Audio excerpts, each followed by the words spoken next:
Biz деген, ya, biz деген тамаққа тойып алып, кешкі тамаққа тойып алып, енді киноға едік. Күшті бір киноға. Иә, сәл Бұл кісі шаршап тұр кішкене. шаршамаймын. Бүгін массажға барам ба деп ойлап едім. Кинодан кейін, бірақ мен жігітім маған массаж тауып берді. Жан, күшті ма? Өзіме рахат. Тәтелер рахаттанып жатыр.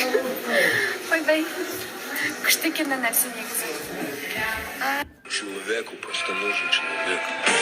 Қырғызстанның кинолары өте күшті, да, Жан? Қалай болды кино? Шаршап отырсың ба? Көзім ауырып отыр. Көз аллергия болды ма, соңғы кезде ұқсап жүр.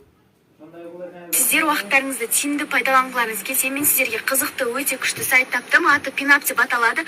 Ол жерде сіздер Gates of Olympus ойынымен күшті жеңістерге жете аласыздар. Қараңыздар. Сіздерге өзім ойлап көрсететін боламын. Осылай просто басу арқылы ақша шығара аласыздар.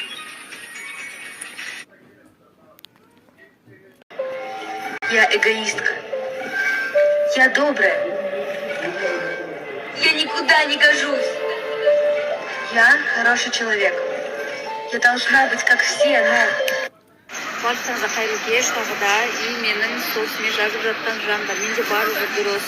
Енді мен кішкене қыз баласымын ғой, менде эмоция нәрсе болады деген сияқты. Просто мультиктегі сол жердегі енді эмоциямды салдым да. Мен бір нәрсені ойласам, жасамай қоймайтын адам ғой. Күнде отырып өзгеріс жасауға деп. Не өзгеріс жасаймыз? Короче, кислотную сумку жасаймыз. Ну, айтып салмасаңшы. Сағат түнгі 4 болды. Көз деген кетіп қалған, ана жақтан бері ұйықтап жатыр. Шашымды не істеттің деп жатқан жандар. Негізі Зажги во мне